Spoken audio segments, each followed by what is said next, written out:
ನೋಡಿ, ರಾಮನ ಹೆಸರಿನ ಮೇಲೆ ನೋಡಿ, ಅಲ್ಲಿ ಯಾರೋ ಒಬ್ಬರ ಆಸ್ತಿ ಅಲ್ಲ. ರಾಮ ಮಂದಿರ ಕಮಿಟಿ ಇದೆ, ಅಲ್ಲಿ ಅನೇಕ ಜನ ನೌಕರರಿದ್ದಾರೆ. ಆ ನೌಕರರು ಈ ಕೆಟ್ಟ ಕೆಲಸ ಮಾಡಿದ್ದಾರೆ. ಇವತ್ತು ನೋಡಿ, ಇದೇ ರಾಮ ಮಂದಿರ ಅವ್ಯವಹಾರವನ್ನು ಇವತ್ತು ಕಾಂಗ್ರೆಸ್ನವರಾಗಲಿ ಬೇರೆ ಪಕ್ಷದ ಸಮಾಜವಾದ ಪಕ್ಷದವರಾಗಲಿ ಭಾಳ ದೊಡ್ಡ ಮಟ್ಟಕ್ಕೆ ಹೋಗ್ತಾ ಇದ್ದಾರೆ. ನಾನು ಅವಳಿಗೆ ಪ್ರಶ್ನೆ ಮಾಡ್ತೇನೆ, ಇದೇ ಹಜ್ ಮತ್ತು ಇದ್ಯಾವುದು ವಕ್ಫ್ ಬೋರ್ಡ್ನಲ್ಲಿ ಎಷ್ಟು ಅವ್ಯವಹಾರ ಆಗಿಲ್ಲ? ಸಾವಿರಾರು ಕೋಟಿ ರೂಪಾಯಿ ವಕ್ಫ್ ಆಸ್ತಿಯನ್ನು ಅನೇಕ ಕಾಂಗ್ರೆಸ್ ರಾಜಕಾರಣಿಗಳು, ಸಮಾಜವಾದ ಪಕ್ಷದ ರಾಜಕಾರಣಿಗಳು ನುಂಗಿ ಹಾಕಿದ್ದಾರೆ.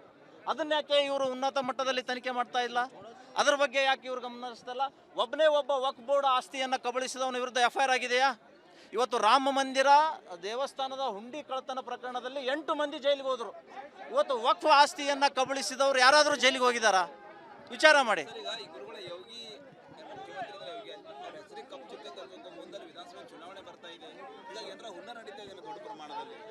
ನೋಡಿ, ಅಲ್ಲಿ ಒಳಗಡೆ ಇದ್ದಂಥವರು ಯಾರು ಯೋಗಿ ವಿರೋಧಿಗಳಲ್ಲ. ಎಲ್ಲರೂ ಕೂಡ ಹಿಂದೂ ಧರ್ಮದವರೇ ಆಗಿದ್ದಾರೆ, ಹಿಂದೂ ಧರ್ಮದಕ್ಕಾಗಿ ಕೆಲಸ ಮಾಡಿದವರೇ ಇದ್ದಾರೆ. ಹೀಗಾಗಿ ಇಲ್ಲಿ ಆ ಪ್ರಮೇಯ ಬರುವಂಥದ್ದಲ್ಲ. ಅವರ ಬುದ್ಧಿಗೆ ಮಂಕು ಬುದ್ಧಿ ಏರ್ಚಿದ್ದಾರೆ ಅಂತ ಹೇಳ್ತಾರೆ. ಮಂಕು ಬುದ್ಧಿಯಿಂದ, ದುರಾಸೆಯಿಂದ ಈ ಕೆಲಸ ಮಾಡಿದ್ದಾರೆ. ರಾಮ ಅವರಿಗೆ ಒಳ್ಳೆ ಶಿಕ್ಷೆಯನ್ನು ಯೋಗಿ ಮುಖಾಂತರ ಕೊಟ್ಟಿದ್ದಾರೆ. ಮುಕ್ತವಾಗಿ ಅವಕಾಶ ಕೊಟ್ಟಿದೆ. ಇದೇ ಚಿತ್ತಾಪುರ್ನಲ್ಲಿ ಇವರ ರಿಜಿಸ್ಟ್ರೇಷನ್ ಇಲ್ಲ, ಇವರಿಗೆ ನಾವು ಪರವಾನಗಿ ಕೊಡೋದಿಲ್ಲ ಅಂತ ಹೇಳಿ ಪರವಾನಗಿ ನಿರಾಕರಣೆ ಮಾಡಿದರು. ಅದೇ ಕಲಬುರಗಿ ಹೈಕೋರ್ಟ್ ಪೀಠ ಅವರಿಗೆ ಪರವಾನಗಿ ಕೊಡ್ತು. ಹೈಕೋರ್ಟ್ ಪೀಠ ಕೇಳಾರ್ದು ಈ ಪ್ರಿಯಾಂಕಾ ಖರ್ಗೆ ಅವರ ಕೇಳ್ತಾರೆ. ಇದರ ಉದ್ದೇಶ ಏನು ಅಂತ ಕೇಳಿದರೆ RSSಗೆ ಅಪಮಾನ ಮಾಡೋದು, ಹಿಂದೂಗಳಿಗೆ ಅವಮಾನ ಮಾಡೋದು. ಇಷ್ಟಕ್ಕೂ ಭ್ರಷ್ಟಾಚಾರಿಗಳ ದುಡ್ಡು RSSಗೆ ಬೇಕಾಗಿಲ್ಲ, ರಿಜಿಸ್ಟ್ರೇಷನ್ ಅವಶ್ಯಕತೆ ಇಲ್ಲ.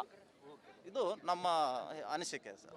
ನೋಡಿ, ರಾಮನ ಹೆಸರಿನ ಮೇಲೆ ನೋಡಿ, ಅಲ್ಲಿ ಯಾರೋ ಒಬ್ಬರ ಆಸ್ತಿ ಅಲ್ಲ. ರಾಮ ಮಂದಿರ ಕಮಿಟಿ ಇದೆ, ಅಲ್ಲಿ ಅನೇಕ ಜನ ನೌಕರರಿದ್ದಾರೆ. ಆ ನೌಕರರು ಕೆಟ್ಟ ಕೆಲಸ ಮಾಡಿದ್ದಾರೆ.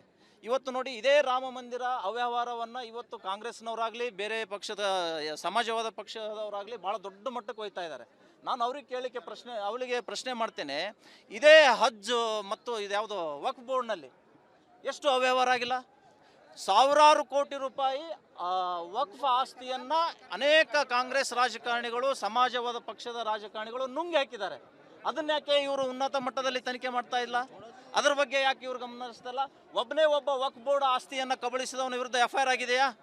ಇವತ್ತು ರಾಮ ಮಂದಿರ ದೇವಸ್ಥಾನದ ಹುಂಡಿ ಕಳ್ಳತನ ಪ್ರಕರಣದಲ್ಲಿ 8 ಮಂದಿ ಜೈಲಿಗೆ ಹೋದರು. ಇವತ್ತು ವಕ್ಫ್ ಆಸ್ತಿಯನ್ನು ಕಬಳಿಸಿದವರು ಯಾರಾದರೂ ಜೈಲಿಗೆ ಹೋಗಿದ್ದಾರಾ? ವಿಚಾರ ಮಾಡಿ.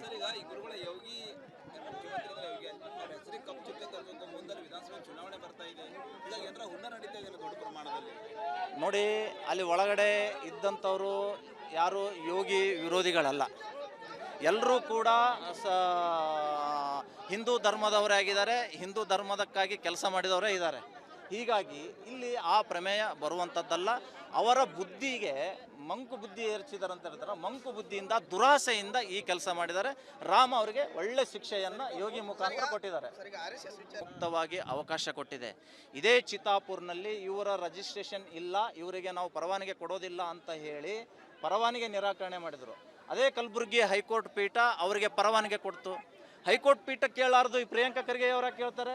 ಇದರ ಉದ್ದೇಶ ಏನು ಅಂತ ಕೇಳಿದರೆ RSSಗೆ ಅಪಮಾನ ಮಾಡೋದು, ಹಿಂದೂಗಳಿಗೆ ಅವಮಾನ ಮಾಡೋದು. ಇಷ್ಟಕ್ಕೂ ಭ್ರಷ್ಟಾಚಾರಿಗಳ ದುಡ್ಡು RSSಗೆ ಬೇಕಾಗಿಲ್ಲ, ರಿಜಿಸ್ಟ್ರೇಷನ್ ಅವಶ್ಯಕತೆ ಇಲ್ಲ. ಇದು ನಮ್ಮ ಅನಿಸಿಕೆ ಸರ್.